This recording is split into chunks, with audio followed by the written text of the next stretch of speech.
प्यारे दोस्तों नमस्ते, कैसे हैं आप सभी लोग। मुझे उम्मीद है कि आप सभी लोग बहुत अच्छे होंगे। तो देखो बच्चों, आज हम लोग क्या देखेंगे, आज हम देखने वाले हैं चैप्टर नंबर 4 का क्वेश्चन एंड आंसर। तो चलिए फिर इस वीडियो को बिना देरी किए हुए हम शुरू करते हैं। तो पहला सवाल आप लोगों के सामने ये रहा, चूज द करेक्ट ऑप्शन। सही आंसर को आपको सिलेक्ट करना है।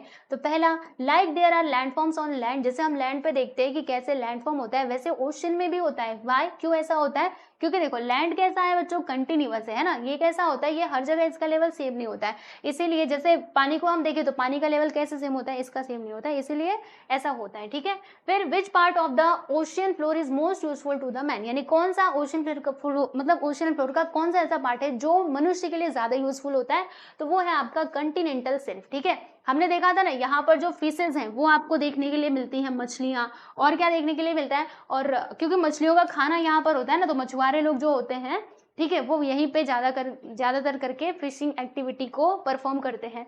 और क्या होता है, यहाँ पर जो सन रेज हैं वो प्रॉपरली पहुंच पाती है, तो मछलियों का जो खाना है, जो प्लांट्स, वो यहाँ पे उगते हैं, इसलिए मछलियां यहाँ पे पाई जाती है। ठीक है, फिर देखिएगा, आपको ये बताना है कि कौन सा ऑप्शन रिलेटेड है मरीन डिपोजिट से। तो volcanic ash, lava, fine particles of soil, ये सभी जमा हो जाते हैं ना, तो उसको हम मरीन डिपोजिट्स कह सकते हैं।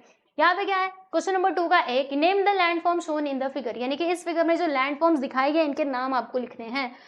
तो आओ मैं आपको बताऊं, सबसे पहला क्या है, तो ये है आपका सबमर्ज्ड हिल्स एंड माउंटेन्स। ठीक है, ये क्या है, मिड ओशियनिक रिजेस। तीसरा, ये हमारा अबाइसल प्लेन है। ये क्या है, मरीन ट्रेंच। और ये क्या है, ये हमारा कंटिनेंटल स्लोप है, स्लोप। और ये हमारा कंटिनेंटल शेल्फ है। देखो यहाँ पे सब चीजें लिखी गई हैं। फिर इसी में का बी है कि which of this landforms is useful for deep sea research. आप देख करके बताइए, अगर किसी को डीप सी रिसर्च करना है, पूरा अंदर जाकर के रिसर्च करना है, तो कौन सा पार्ट यहाँ पे ज्यादा यूजफुल होगा?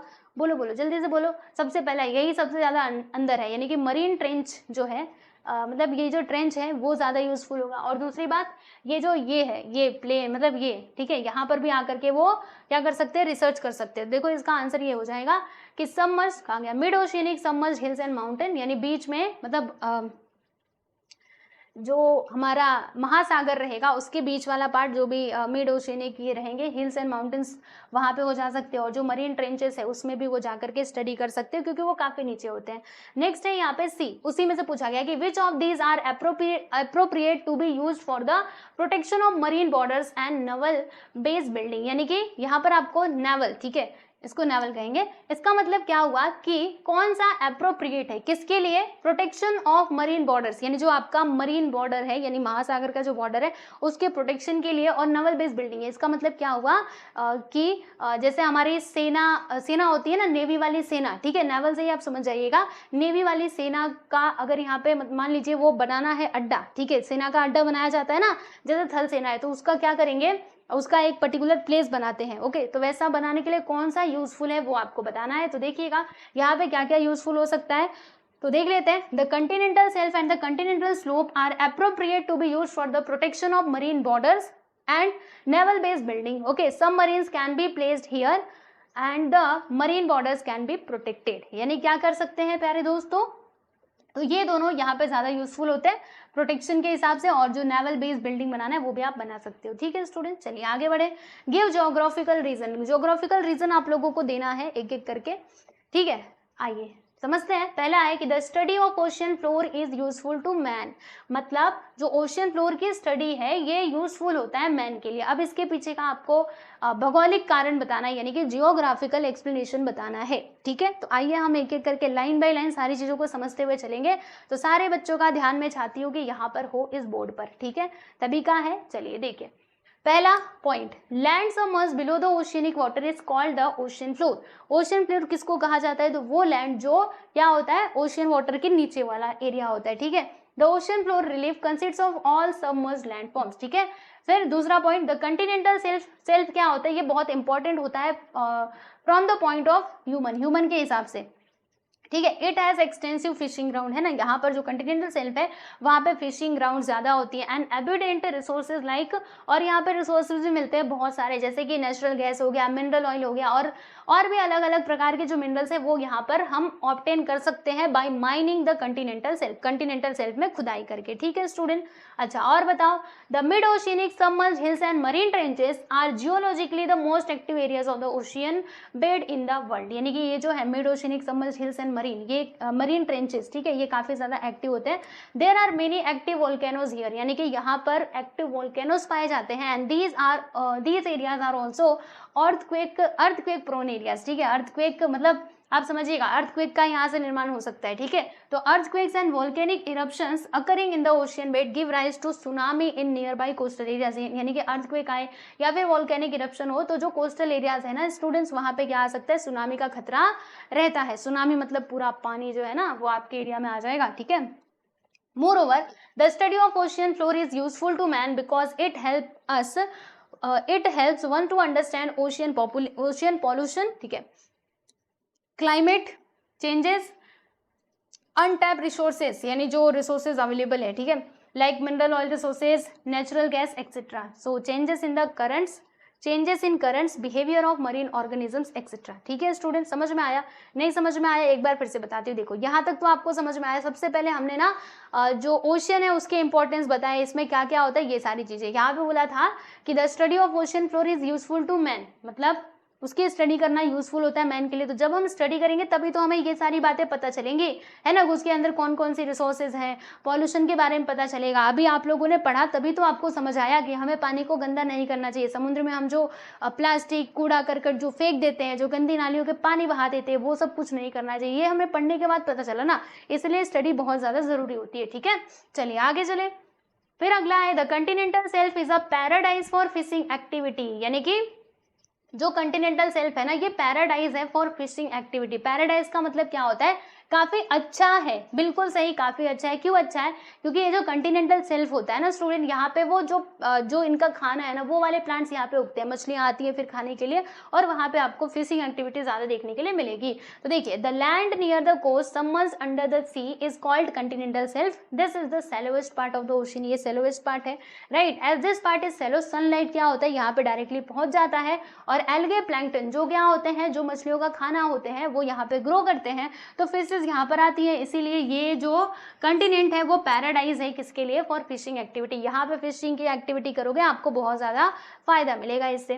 ठीक है, नेक्स्ट है सब marine island are actually the peak of the sea mountains, यानी कुछ मरीन आइलैंड ऐसे हैं, आइलैंड पता है ना आपको, द्वीप, ठीक है, जो क्या है actually the peak of the sea mountain, यानी जो सी माउंटेन है उसके वो मतलब क्या है, वो उसके चोटी है, वो उसका पीक है। ठीक है, तो अब इसके पीछे का कारण बताना है, तो आओ भाई देख लेते हैं।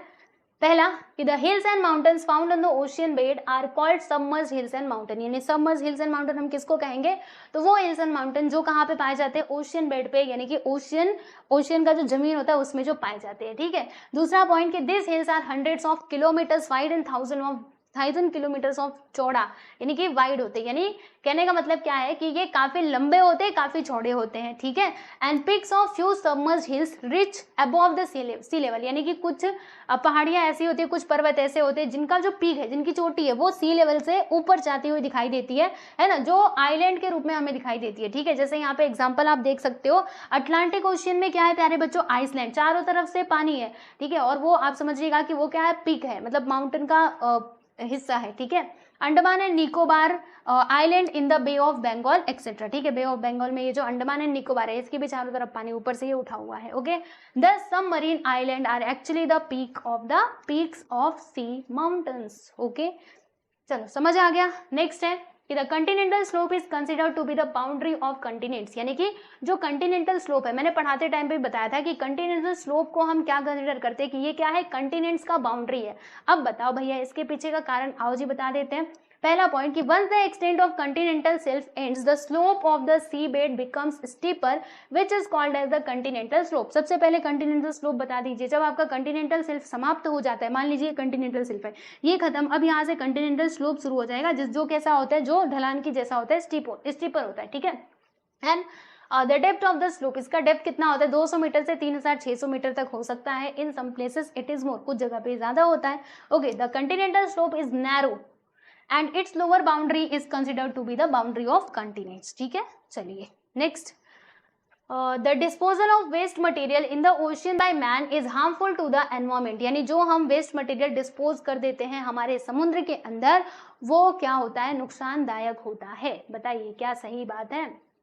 ठीक है, the disposal of waste material in the ocean by man is harmful to the environment, environment के लिए वो खतरा उत्पन्न कर सकता है। हाँ जी बिल्कुल कर सकता है। आइए जरा समझते हैं पहला point.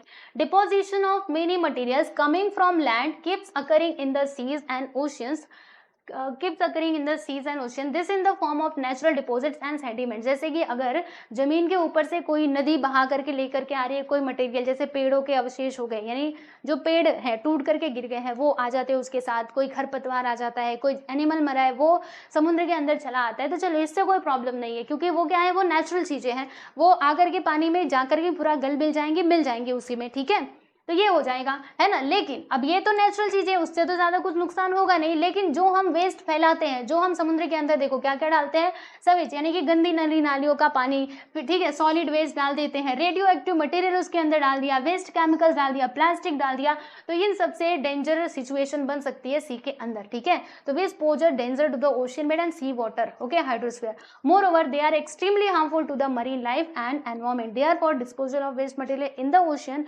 Bye man harmful to the environment, ठीक है, क्लियर हुआ, ये है आपका answer. Next, observe the map on page number 27 in give it a try and answer the following questions. यानी आपको करना क्या है दोस्तों, आपको वो पेज नंबर 27 पे जो पिक्चर दिया गया उसको अच्छे से देखना है और फिर उसके बाद आंसर देना है। अब पिक्चर तो मैंने यहाँ पे नहीं लिया, मैं आपको डायरेक्टली आंसर बता देती हूँ, पिक्चर आप देख लेना, आपकी टेक्स्ट बुक में पेज नंबर 27 पे दिया गया है। पहला कि Madagascar and Sri Lanka are related to which land form of the ocean floor, तो इसका आंसर लिख दीजिएगा, both Madagascar and Sri Lanka are marine island, ठीक है।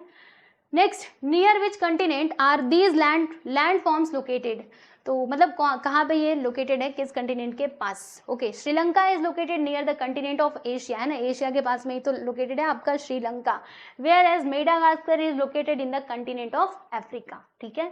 Next, which island in our country are example of peaks of submerge mountain, तो कौन कौन से एग्जाम्पल्स है भाई, वही सबमर्ज माउंटेन के, मतलब सबमर्ज माउंटेन के क्या है, ये छोटियां हैं, तो अंडमान एंड निकोबार आइलैंड, और बस यही एग्जाम्पल है हमारे देश में, और क्या है, ठीक है। तो देख सकते हो यहाँ पे आपका ये क्वेश्चन होता है समाप्त, और इसी के साथ ही चैप्टर नंबर 4 भी हो चुका है खत्म, आप लोग देख लो। और भी आपके चैप्टर्स कंप्लीटेड है, ज्योग्राफी, सिविक्स, हिस्ट्री, सब कुछ कंप्लीटेड है, तो पढ़ो अच्छे से। मैथमेटिक्स भी कंप्लीटेड है, मैथमेटिक्स के वीडियोस आपको मिलेंगे हमारे इस चैनल पे, चैनल का नाम अच्छे सुन लो, प्रैक्टिस 8 बाय SK क्लास, ठीक है। मैथमेटिक्स आपका क्लास 8 का, 9th का, 10th का सब कुछ कंप्लीटेड है, बस आपको सर्च करना है और पढ़ाई करनी है। कुछ और डाउट है तो मुझे कमेंट सेक्शन में जरूर बताइए। मिलते हैं नेक्स्ट वीडियो में, सभी को नमस्ते।